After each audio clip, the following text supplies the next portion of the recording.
Good afternoon, Rotarians, guests, and friends. We are very excited about our program today. We have a very special program. We welcome each of you, and we welcome all of you, Marietta Wade, and those of you who have joined us via Zoom. We will begin our program with the national anthem being sung by Odie Noah Demery. Demery, yep. And we will have the invocation and four-way test, which will be led by Dr. Hux Miller. Odie? Oh, say, can you see by the dawn's early light what so proudly we hailed at the twilight's last gleaming, whose broad stripes and bright stars through the perilous fight o'er the ramparts we watched were so gallantly streaming, and the rocket's red glare, the bombs bursting in air, gave proof through the night that our flag was still there. Oh, say, does that star-spangled banner yet wave o'er the land of the free and the home of the brave?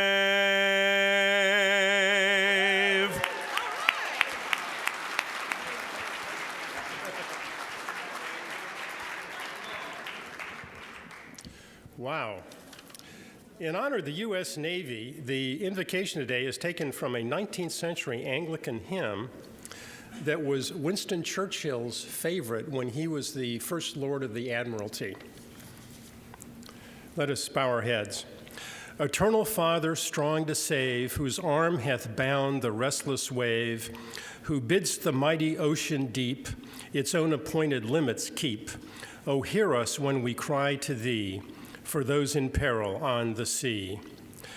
O Christ, whose voice the waters heard and hushed their raging at thy word, who walked on the foaming deep and calm amidst its rage did sleep, O hear us when we cry to thee for those in peril on the sea. Most Holy Spirit, who didst brood upon the chaos dark and rude, and bid its angry tumult cease, and give for wild confusion peace, O hear us when we cry to thee for those in peril on the sea. Amen. And now let us repeat the Rotary motto of the things we think, say, and do as Rotarians. Is it the truth? Is it fair to all concerned? Will it build goodwill and better friendships? Will it be beneficial to all concerned? Thank you, Dr. Hux. You may be seated. Next, we will hear from our Sergeant-at-Arms today, Mario Dominguez, who will be followed by Steve Dreyfel, our meeting sponsor today, and who will also give a special introduction to our Navy guests who are with us today. Mario? Thank you, President Melinda. Good afternoon, everyone. I have the privilege to introduce our guests. And today, you're very privileged. So if you have not heard your name in Guatemalan before, this is the first time you're going to hear it. So if I don't pronounce your name correctly, it's Guatemalan, my Guatemalan accent. So, all right. So Bob's here with Instant Test Prep. Is if you can stand up after I call your name, please. It's invited by Stephanie Shear. Yep. Don Catchman. It's an invite of Jim Nearhart. Don Catchman. Oh.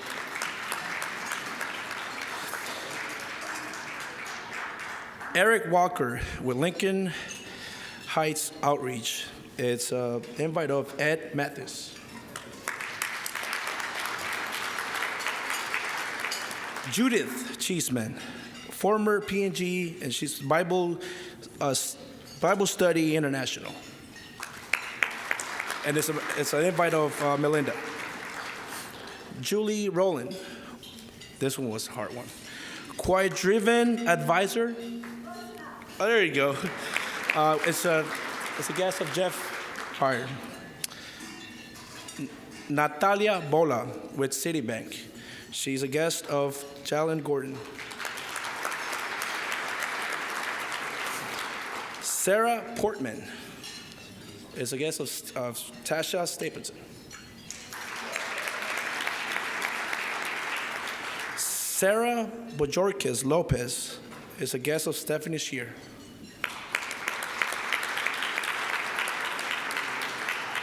Steve Lee is a guest of Al Conscious.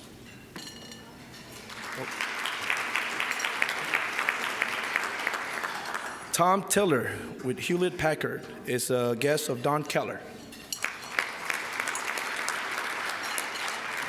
Travis Prater with Wells Fargo is a guest of Susan Snodgrass. Don Kirkpatrick, he's a Rotarian from Fairborn, Ohio.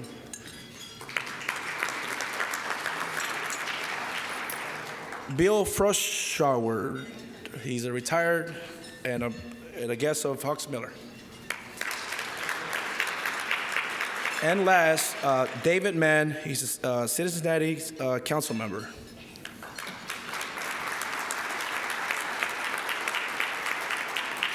Thank you.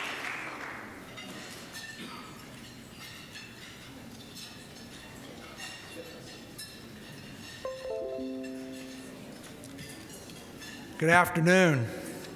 It's my pleasure today to introduce quite a few people here who are involved with the visit of the USS Cincinnati and some other special guests. And I'm going to ask that you hold your applause until I've introduced all of them. They'll stand up and wave, and then they'll sit back down, and then the next one will stand up and wave so that you can see who they are. But please hold your applause. First of all, from the USS Cincinnati Foundation, we have several individuals here.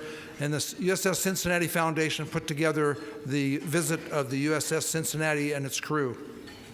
First of all, President of the Foundation, Jim Brokaw. Charlene Brokaw. George Stringer. Noah Demerly, who you just heard sing the national anthem. Barry Whitten. Heather Whitten. Sean Chen. And then from the Navy League, Reverend Christian Ellis. From the fire department here today and visiting and supporting the crew, Steve Brettfelder,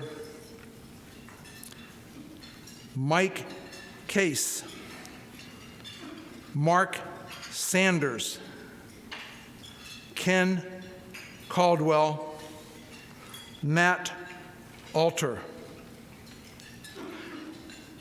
From Graydon Law, Steve Gooden. And then I have the pleasure of introducing David Mann, former Navy officer, former congressman, mayor of Cincinnati, and councilman.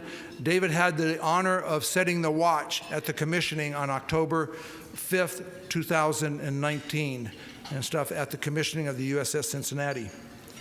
And then also like to introduce Tim Riker, United States Coast Guard Admiral, retired. Tim, round of applause for all of these guests.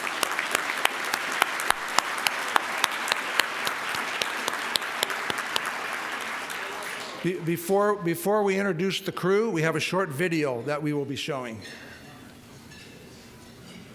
Our ship is the USS Cincinnati, an Independence-class littoral combat ship. She is 418 feet long, and her twin gas turbines were birthed right here in Cincinnati by GE Aviation. Fast and agile, the ship can sprint using water jet propulsion. The ship has about 75 sailors, and her primary mission is anti-mine warfare, using the most advanced manned and unmanned mine warfare technology available. Our ship takes great pride in her association with the city of Cincinnati. The ship has adopted the Cincinnati motto as their own, and they have named major passageways within the ship after iconic Cincinnati streets, such as Joe Nuxhall Way. The Navy team works best when they know who are behind them, recognize their hard work, and are proud of what they do for our Navy and our nation. We are the USS Cincinnati Foundation, a nonprofit charity established in 2018 to support sailors and family members of the USS Cincinnati. We fund crew and family morale activities and sustain an endowment that awards an annual scholarship to family members of the ship's crew. We understand the unique challenges faced by our Navy families: ship deployments, frequent moves, new schools, financial stresses, and the difficulties in jobs and pursuing education. We work with Cincinnati area communities, civic and business leaders to build and sustain a sense of community pride in our crew and foster positive relationships between the Queen City and her namesake ship. And we invite everyone to help show the ship's crew that Cincinnati is proud of their service and will continue to support them. Our ship, our city.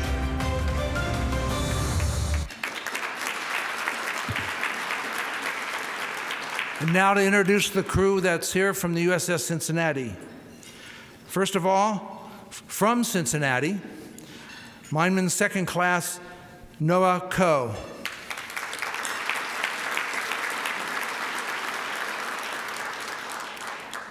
USS Cincinnati Sailor of the Year, Electronics Technician, First Class Matthew Smith.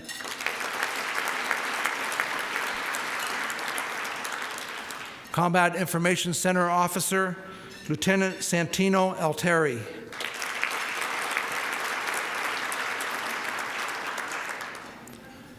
Command Master Chief, Sarah Morales.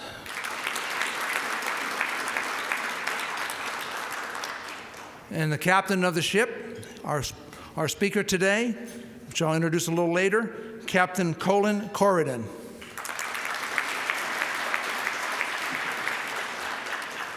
Thank you very much, and appreciate it. Thank you, Steve. Let's give them all a round of applause again, please.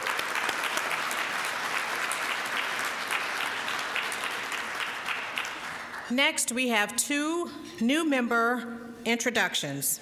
I will do the first, and Dan Long will do the second. We are very excited, always excited to bring in new Rotarians to Club 17. I get the privilege to introduce our first new member, Tasha Stapleton from 3C DC, when she joined us, and I'll tell you a little bit more about her background now. We're very excited to have Tasha join us. Tasha grew up on the west side of Cincinnati, moved to the east side, and as she states it now, she's on the other side in Kentucky. She grew up on a timber farm, and it's on a timber farm now, actually. She received a business degree from Miami University, Oxford. A fun fact about Tasha is that she and her husband Terry have 6 children combined, their combined family, and she's now, rather than at 3CDC when she joined us, made application, she is now the Director of Business Development at the Building Industry Association of Northern Kentucky. She's joined Rotary for 2 reasons. She's seen the work that Rotary does in the community and for our sponsorships and what we do to serve locally and globally, and also for our fantastic speakers as we have today. She would like to say thank you to our service members who are active and retired, and she has just one little tidbit that she'd like to share. Thank you. I thought it was serendipitous that today was the day that Melinda would make me officially introduce me as a new member. I have a huge military background in my entire family, over 80 years served between all of them. My father was in the U.S. Navy and served in Vietnam on 2 different ships, and my stepson is signing up for the U.S. Air Force right now, today. So thank you for your service. Thank you, Tasha. And that was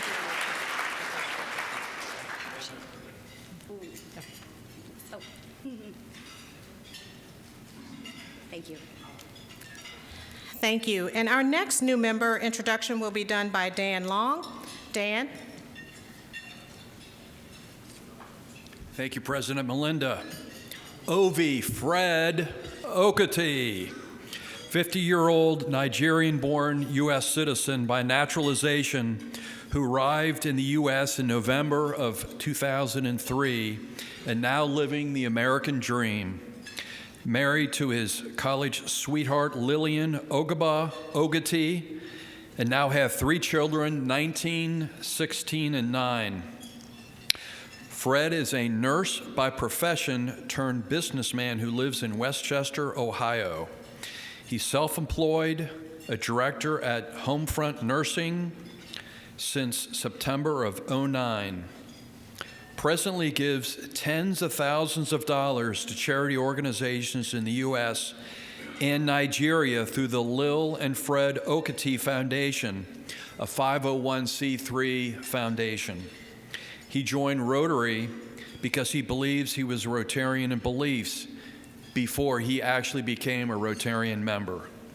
He's planning to join any and all internationally related Rotary Club committees very soon as part of his planned contribution to the Rotary Club of Cincinnati.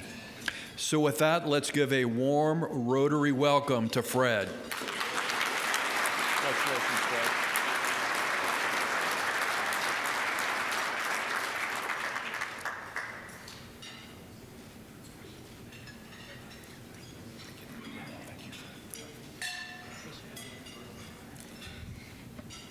Next, we have John Farmeyer, co-chair of our World Affairs Committee, who will give the next announcement regarding World Affairs.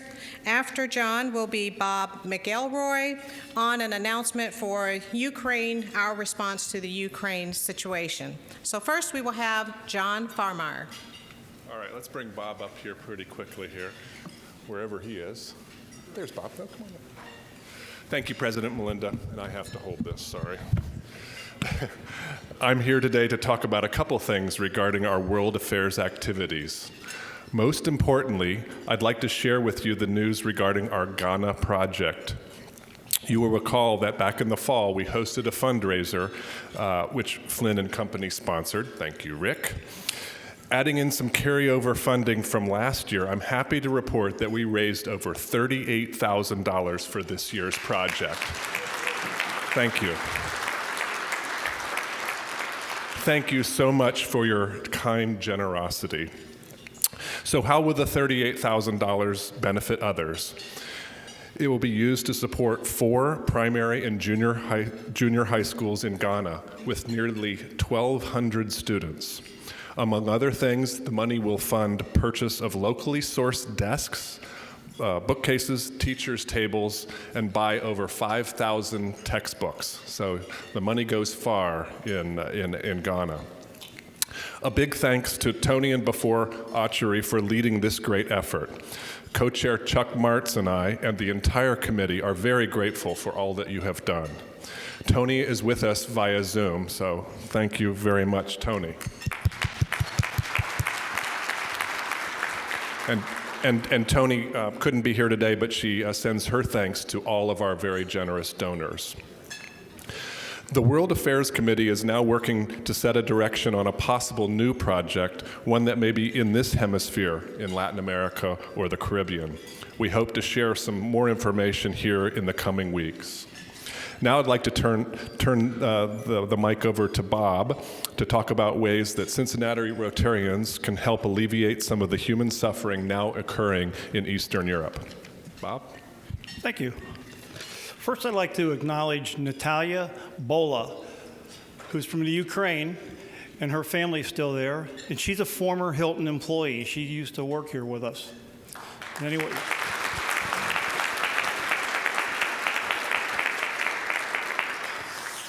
About 10 years ago, Charles Pierce and I, and about 15 of our fellow Rotarians, collected needed clothing, medical supplies, and many other items that were in short supply. Over a period of 6 months, we loaded 4 20-foot ocean containers to 4 different international destinations in need. They were received by our fellow Rotarians in those respective countries, including Nepal, Indonesia, and others. It was very satisfying work, and we were happy to do it. Charles and his wife, Barbara, even flew to Nepal to help with the distribution of the goods. With the crisis in Ukraine, we now have the opportunity to help people there who are in even more of a need than those we helped a decade ago.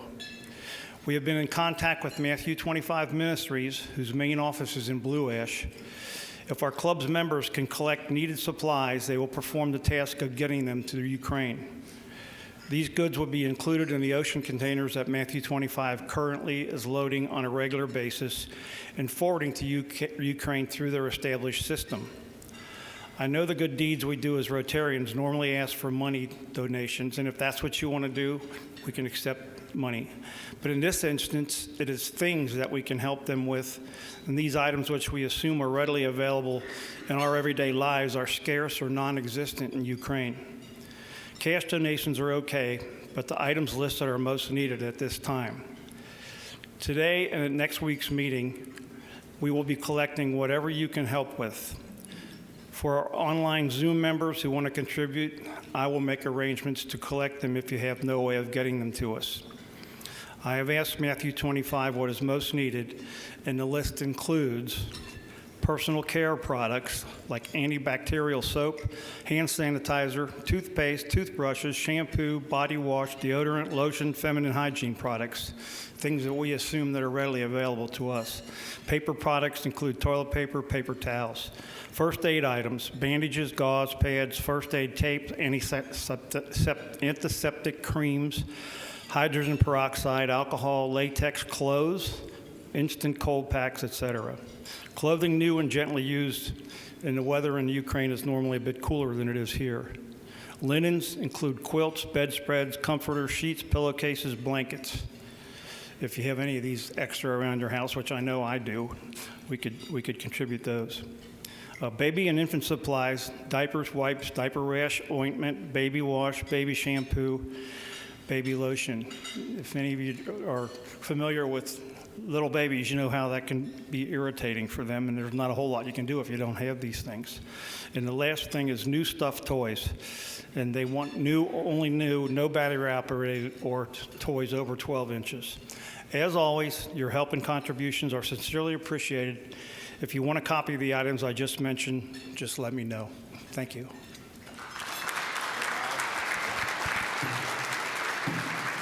I have something for you, Bob. Thanks. There you go. I might need these as I get older. Al? Thank you very much, World Affairs Committee. John and Bob, thank you for those announcements. And you may have seen the table when you came in where you could put the supplies that would be sent to Matthew 25 Ministries and then on to Ukraine. Next, we have a very special announcement. We have several ad hoc committees that we've had this year that have been working on research and development to bring information back to our board and to our club. One of those committees is the ad hoc committee looking at the background of Carew Tower, and the chairperson of that ad hoc committee is Al Conscious, and he's going to bring a report to us today. Al? Thank you, President Melinda. I'm glad I held off on dessert so I could squeeze by here. First, Captain, great to have you here. Received a text from Congressman Wenstrup, and he regrets not being here. He's not leaving Washington until this afternoon, but he wanted to express his appreciation and that he was honored to be at the commissioning. So thank you for that. President Melinda asked me to give you a quick update on the situation. You've probably seen the papers with the bankruptcy filing against the Carew Tower and where all that stands. The reason it affects us is we have two touch points. One is, of course, we meet in the hotel for our lunches in the Hall of Mirrors, the pavilion, and so on. The other one is we have our offices on the 41st floor. So we're obviously involved and we're watching the proceedings closely here. It seems to be coming to a pretty good resolution. A while back, the First Financial of Cincinnati had the mortgage. They in turn sold the mortgage to a New York company called Velis, and Their affiliate, by the way, has bought the Federated building, so they're making quite a commitment to Cincinnati. But anyway, Velis has now reached an agreement with Greg Power, who is the owner of both the hotel and the Carew Tower. And the way it's shaping up is that Greg will continue to own the hotel and the restaurants, and Velis will own the Carew Tower. They, in turn, are planning, originally it was reported that they were going to do condos, but now, after running all the costs and so on, they have decided that they're going to convert the office portion to apartments. And they have retained KZF to do all the planning in terms of utility splitting and demising the structure and so on. So that'll take well over a year. And meanwhile, that's about 400,000 square feet. They also will have about 110,000 square feet of retail on the bottom 3 floors. So they have, they obviously want to retain us in the building, so they're talking to us about a couple of options in the retail space. So we're working through all that, and of course, Greg Power, being the owner of the restaurant and the hotel, is very anxious to retain Rotary with our weekly meetings. So we're working toward that end, and hopefully it'll all come together, and we'll have more information shortly. They are scheduled to close at the end of April, and if that happens, we'll go from there. But anyway, we'll keep you updated, and that's all I know right now. Thank you very much, Al. Others who serve on that committee include Rick Flynn, also Doug Bolton, and Ed Mathis has also provided some research for the committee as well. So thank you all, committee, for your hard work and continued work on keeping up with Carew Tower and keeping us informed. We have several Rotarians with birthdays and who've had birthdays. April 5th, Tom Ruthman. April 9th will be Shannon Hero. And April 10th, Jim Yunker. Let's give our Rotarians a round of applause for the birthdays. Next, we have Split the Pot. So we'll see if we can give away the accumulating pot today. The accumulating pot is, Christy, at least $1,371. Let's say that, okay? And the winner today, everyone is tickets able to be pulled for the first ticket draw, and only Club 17 members are able to be drawn, numbers able to be drawn for the accumulating pot, which is $1,371 plus dollars. So we're going to ask the captain to pull the winning ticket. And the ticket winner will pull for the Queen of Hearts in order to receive the prize if they're Club 17 member. The last 4 digits are 8797. 8. Oh, Steve. Oh, Steve Drapel. All right, Steve. Let's see if Steve can pull the Queen of Hearts.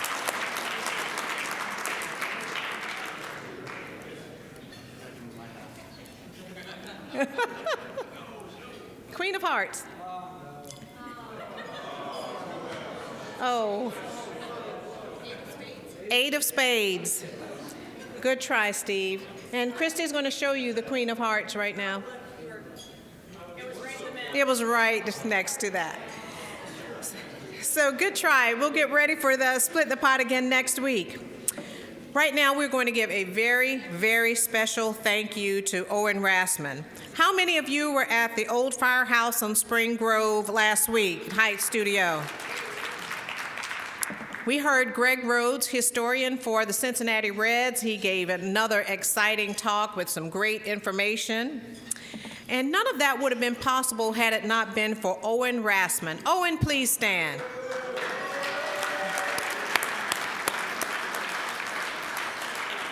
When we talk about service, that was service above self and others. Owen actually supplied all of and brought in that morning all of the tables, the chairs, the podium, the speaker, the microphone, everything. And it was just a huge undertaking on his part, and we would not have been able to have that meeting and it not be as successful with the cornhole tournament and all had it not been for Owen. So Owen, thank you very much. Let's give Owen another round of applause.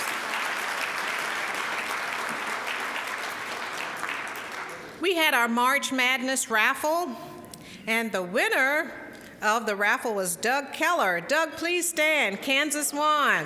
Where's Doug? Don. I'm sorry, Don.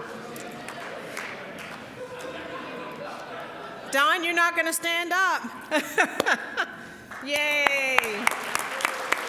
Don won the $600 grand prize. The runner-up was Jim Hudson, who had North Carolina. His prize was $60. And then finally, Fred Fisher. Fred got his $20 back for being the first team out.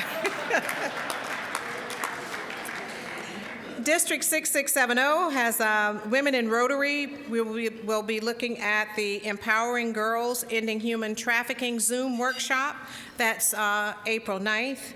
In lieu of time, please check your e-raise for that. We want to leave a little bit more time for the speaker, but it will be a very great workshop. Call the office or contact me if you'd like. There's detailed information about that workshop. That will be this Saturday, April 9th. It's for 2 hours, and it's a lot of great information that's put on by our district.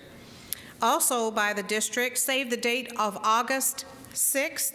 We will have the Dayton Dragons' first home opener that we will be a part of for our District 6670.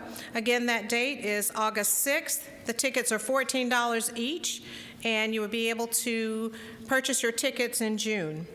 Family of Rotary, again, please keep Michael Villardo and his family in your thoughts and prayers with the recent passing of his father, Silvio Villardo. He was just shy, a little over a month, of being 100 years old. He passed away on March 28th. Please check your e-raise and the private Facebook group for updates on family news. And if you have something that you would like to share, again, please contact the office.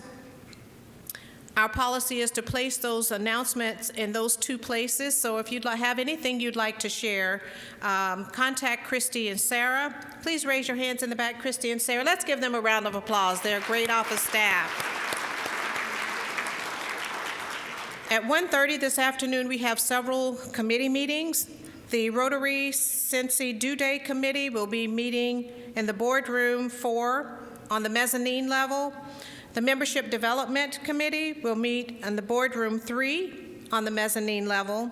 And our Classification Committee, which has 6 people who have applied for Rotary membership, will be meeting in the Julep Room on the 3rd floor. So please be prompt to those meetings. And our next week meeting speaker will be Michael Prescott, President of U.S. Bank. And next, we will move very quickly to our program for today, which will be introduced by, again, Steve Dreyfel.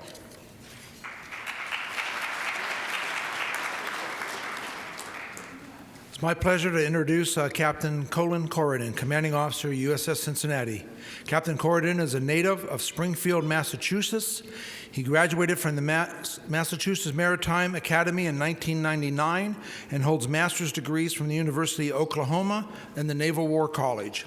He has had numerous afloat tours, including command of the USS Fort Worth, the USS Manchester, and now the USS Cincinnati. During these tours, he completed 4 Western Pacific and Arabian Gulf deployments, including participation in operations Enduring Freedom, Iraqi Freedom, and New Dawn. Please welcome Captain Corridan.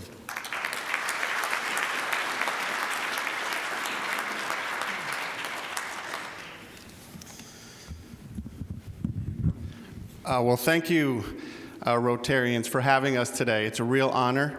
Madam President, I'm a little scared with the gavel because I was told I have a very strict time limit. I'm sorry I have to talk to you all at lunch today. I spoke to the the Navy League last night at dinner, and it turns out, coincidentally, I'm a lot better speaker after people have had wine. So I apologize up front. I'm going to talk to you a little bit about myself, a little bit about the awesome sailors that I brought with me, and then a little bit about your warship, the USS Cincinnati, and then happily take any questions that you all might have afterwards. Like Steve mentioned, I've been in the Navy for 23 years now. I went in 1999. I joined the Navy to have a nice 3-year resume booster and see where that took me, and fell in love with it. And 23 years later, here I am. And I have 3 small children. Well, they're not that small anymore, 11, 8, and 9. And my lovely wife, Kate, in San Diego. We're really happy. The arduous sea duty that takes us to San Diego is tough, but freedom isn't free, as they say. The Navy has a great job of bringing us to wonderful places, and we feel really lucky to be able to serve the country and to live in some pretty incredible places. I've been in command of the USS Cincinnati now for almost 21 months. It'll be 2 years in August, and it's been an absolute incredible experience. These are highly capable, highly automated warships. They get mixed press sometimes because I don't think people are patient enough with the program and understand the platform enough, and that's why I'd like to talk to you a little bit about it today.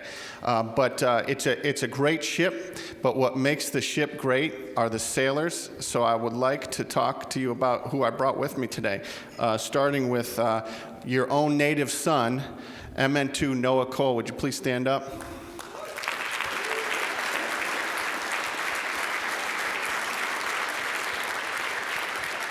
So Petty Officer Cole is a mineman second class.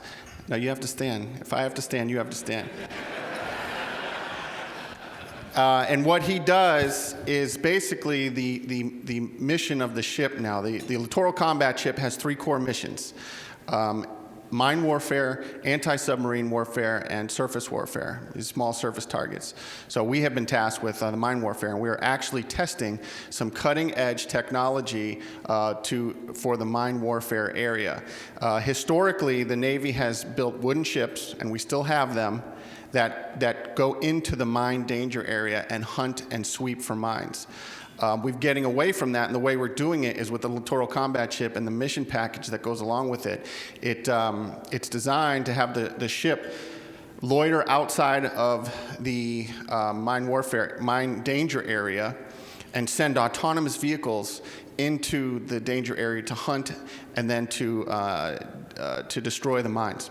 So it's fascinating technology. We are testing it right now. We have a number of highly automated autonomous vehicles that we're testing, and it's really exciting. And Petty Officer Coe is one of the few crew members who gets to put his hands on all that equipment and is leading the way in mine warfare for his rated community. So it's really impressive stuff. He also, just on a personal note, he is an incredible sailor, but also an artist. He's a musician and a writer and an illustration artist, correct? And he also has some work that he's done. Some of his songs have been actually streamed on some of the big streaming services like Spotify and Amazon and things. So you can look for him there. And he's also expecting a child in August. Thank you, Petty Officer Coe. Okay, next, ET1 Smith. So I say I have a group of superstars working for me, which I do, but sometimes we have superstars among superstars because Petty Officer Smith was selected as the ship's Sailor of the Year this year, which is a pretty incredible honor, because he's worked hard and he's earned it. But Petty Officer Smith is an electronics technician first class, and the ship, I told you, is super highly automated. We have, relatively speaking to some of the other ships in the fleet, we have a lot less people because of the high automation. But as we all know, that high automation comes at a price, right? When it's not operating properly, we rely on people like Petty Officer Smith, who I yell his name all the time. So come fix this, set my DVR clock, do whatever do whatever needs to be done. But he's fantastic, and he hails from Kearney, Nebraska. Before we were here, he had just come from Kearney, Nebraska, because he and his lovely wife are also expecting a young child, and they had a baby shower in Kearney, Nebraska before we got here, due in July. Yeah, so thanks, Petty Officer Smith.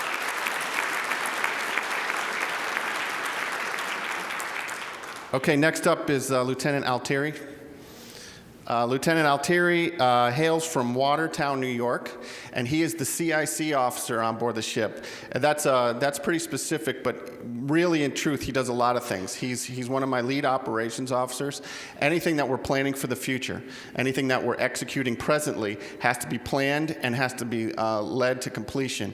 And Lieutenant Altieri is integral in that. So he's got his hands pretty much in everything we do. He also is one of my officers of the decks, and what that means is he's driving the ship. And so that's a huge responsibility. The person that I choose and put my trust and confidence in to drive the ship, particularly when I'm not on the bridge, I have to sleep sometimes, but I have to trust the people that work for me to do the right thing, and Lieutenant Altieri is one of those folks. He drives the ship. So he does a lot of things. He comes from a rich Italian heritage. His family has businesses that homemade gelato, a bakery, and vino. So his first name is Santino, and I don't know if anybody could guess where it originated from, but I think it is Sicilian, but specifically a Hollywood reference, where he was Godfather. He's named after Sonny Corleone, Santino. Yes. So I bring him along with me just in case I have any trouble. So, he has his lovely wife Maria and their brand new, I think something in the water, but brand new daughter, Francesca Cecilia. Yep, so very Italian.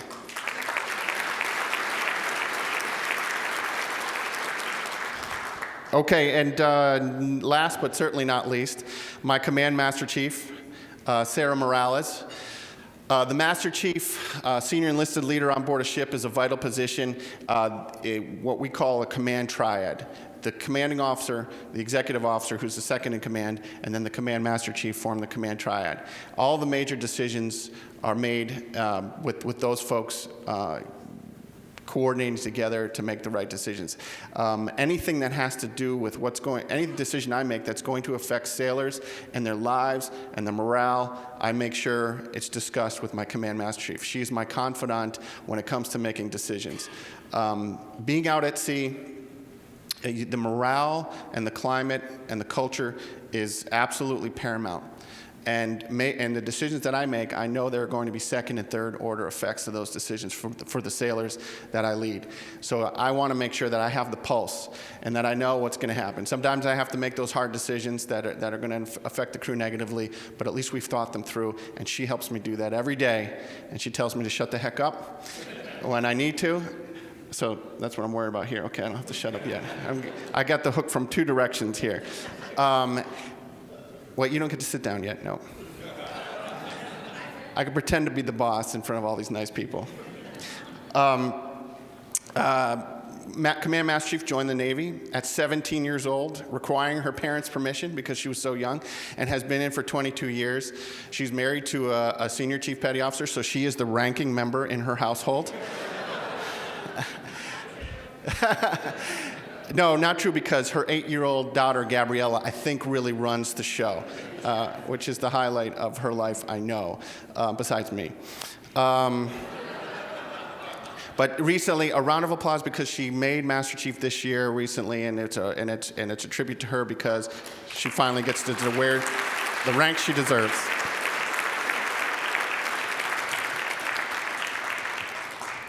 Oh, that picture always slides in there. I don't know how that picture. Yes, please do.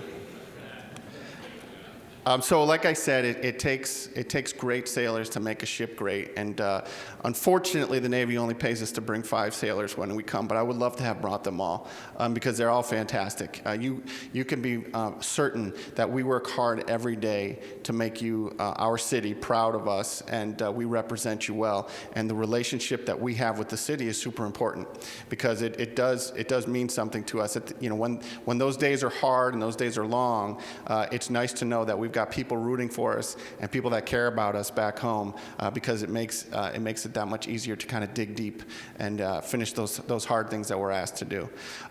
So I'm going to talk a little bit about the ship and what it's doing, then I'll open it up to questions. Christy, could you put the PowerPoint up? I'm not trying to kill you with PowerPoint, I promise, but there's some good visuals in here if you have some questions.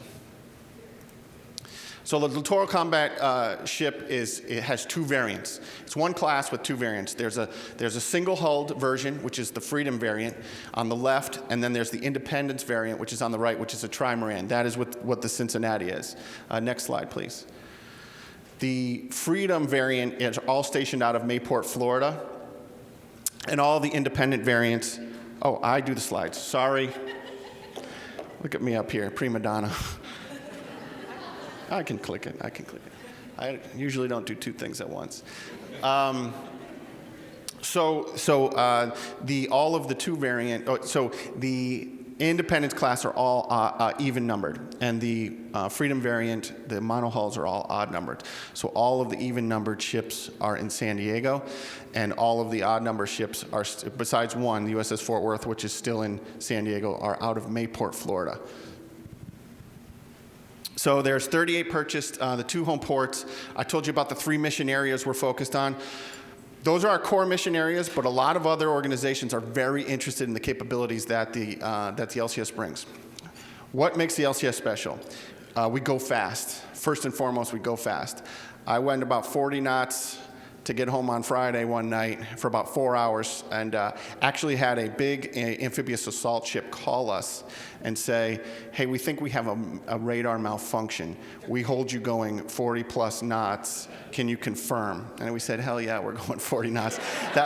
I think that was one of my proudest moments in command. We go fast. We have water jets and not propellers and rudders. We have water jets. So we have 4 giant maneuverable water jets that put out about an Olympic-sized swimming pool each in about 3 seconds. So it's a huge amount of force, and the fact that they are all maneuverable makes the ship highly maneuverable when you're in close quarters. So if we're docking it or we're in piloting waters, as we say, we can make the ship turn on its axis. We can walk it sideways. We can do all kinds of cool stuff with it. It also has what we call an azimuth thruster up forward, which helps with maneuvering. Another thing that makes it special, 14-foot draft. To give you a reference, an Arleigh Burke class destroyer draws about 36 feet. So we can go places that the other ships can't go. 14 feet is less draft, that's how deep the ship is, than most sailboats, I think, with deep keels. So it's pretty incredible what we can get access to. And we're light, and we are built so that when new technology emerges, we're built like a frame so that we can implement that new technology. So those are the kind of things that make it special. So we have other people. The Marine Corps is highly interested in our capabilities. The special operations is highly interested, because if you think about it, you saw the shape of the ship. The shape of the ship is not a mistake. The shape of the ship is built to have a small radar signature. We look like a small fishing boat when we're on someone else's radar. So the fact that we can be stealthy, we can be fast, we can go close to land, and we have that area to support all kinds of things makes us very interesting to others outside of the 3 mission areas that we support currently. Okay, so the way the LCS has been laid out and the way it's been developed has evolved a little bit. Right now, initially, it was designed so that it would be, those 3 mission areas would be modular and be able to be shifted from ship to ship in 96 hours, so you could change that ship's mission very quickly if you needed to. As the program developed and as the geopolitical situation in the world changed, when these were conceived, the Soviet Union was dissolved. They were no longer, we were no longer worried about them necessarily at that point. And China was not yet on our radar. So what we were worrying about is more asymmetric threats, terrorism, small island rogue nations, things like that, things where you could really see applying a ship like this to. But the world and the ship is evolving.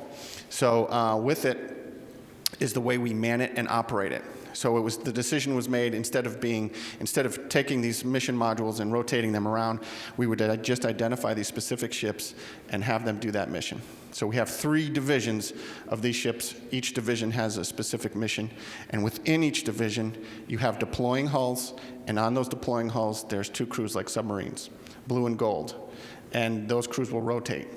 And the idea is keep that hull forward in the operating area. Right now we operate out of Singapore and Guam, and then rotate the crews in. That alleviates the ship having to come all the way back to San Diego, work up, and then go all the way back out. So what we do is we have the crew take it over, it stays out there, the hull stays out there, and then once it's time, the fresh sister crew flies out and relieves that crew that's on station, and another crew flies home. They get some downtime, but then they get to reset, recertify, and go back out. And that keeps that ship on station longer, and it's more bang for our buck.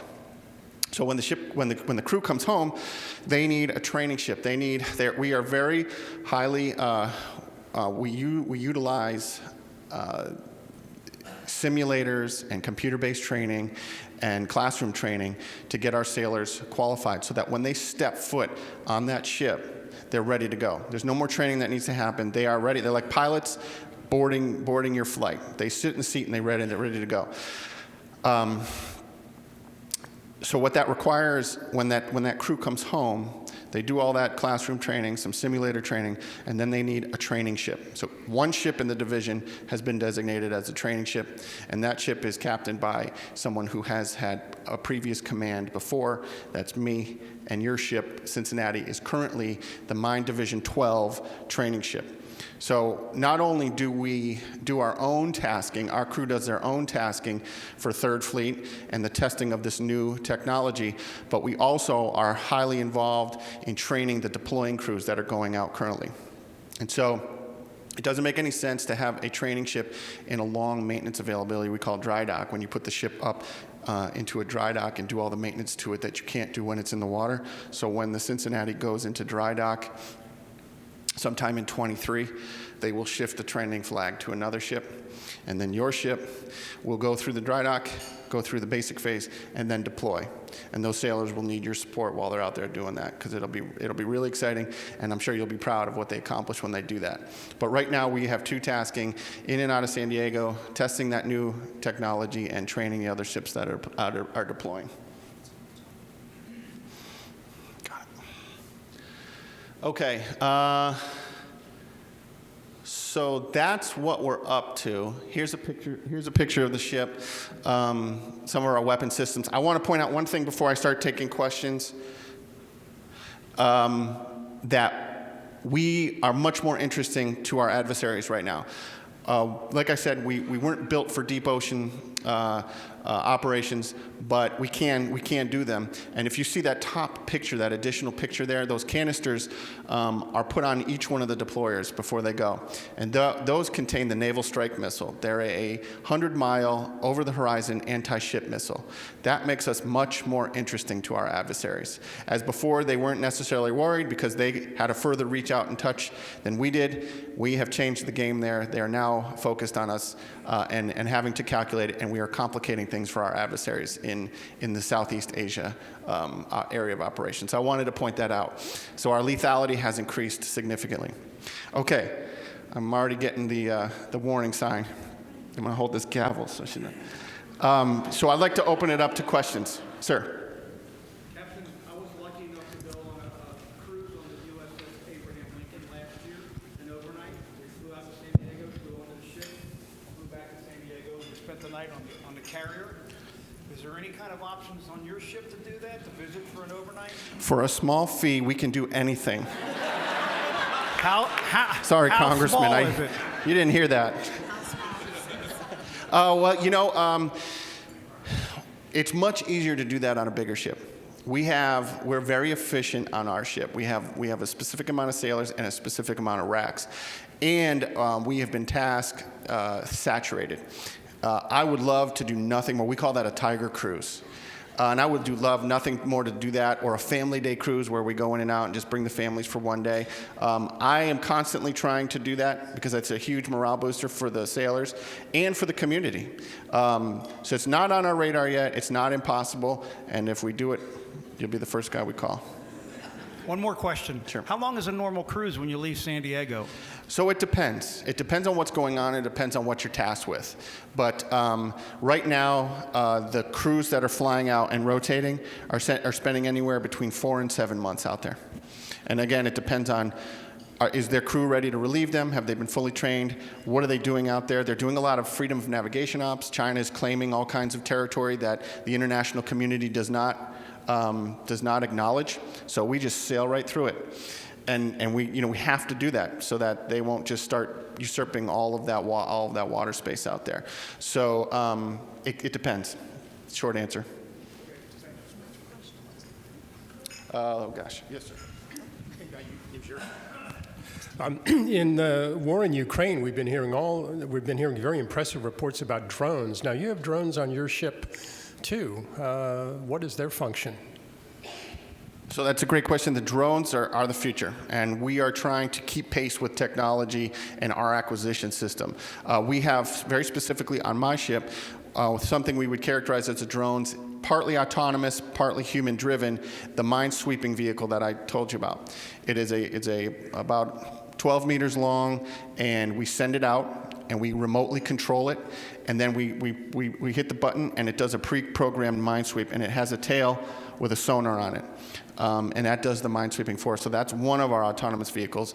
And then we also use an autonomous vertical takeoff vehicle, a self-driving helicopter, if you will, called the Fire Scout. And the Fire Scout, the main function of the Fire Scout is to provide us eyes over the horizon. Our sensors, our organic sensors to the ship only go so far.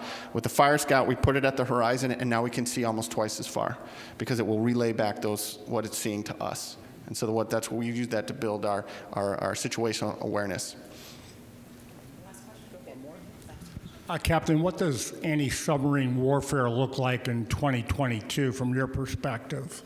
What happens? So we are developing a mine warfare module for the LCS, which consists of a new variable depth sonar, which we can see through layers of the water with it that previously we couldn't. And without going into things I'm not supposed to talk about, it is what has been characterized as game-changing technology.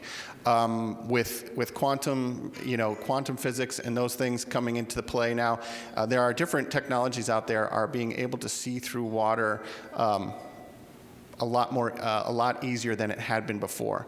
But right now, the anti-submarine warfare technology, our best assets are our submarines.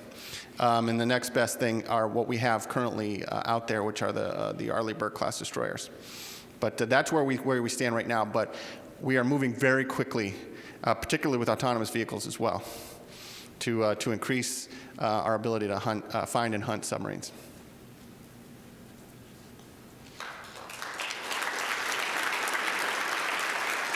Is that it? Okay. Well, thank you very much. I'll leave you with the fact that the relationship between the ship and the city is super important, and we really want to nurture that, and we're looking to really make you all proud, and we are very proud. We're so blown away by the city and all of the wonderful people we've met and the culture that we've experienced so far. It has been absolute a pleasure, and we've been treated like rock stars, so thank you very much, and we're very proud to be representing you all. And thank you very much, Captain.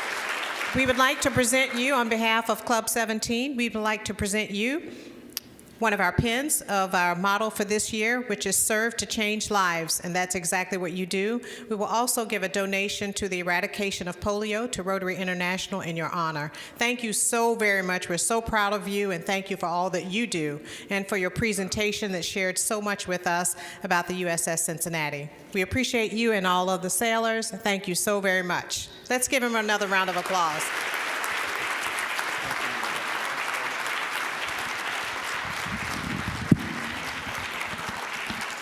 Yes, let's give him a standing ovation. That is really well deserved.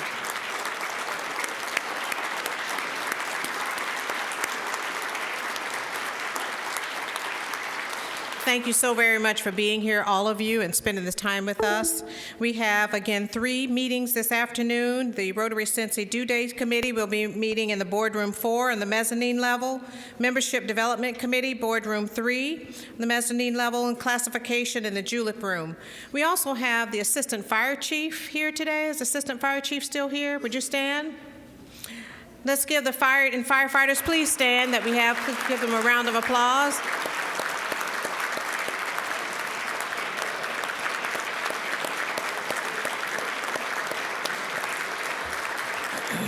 Thank you so much for coming, and they'll have a brief meeting over to that side at the end of the meeting today. Again, you're all welcome next week. Thank you for coming. Meeting adjourned.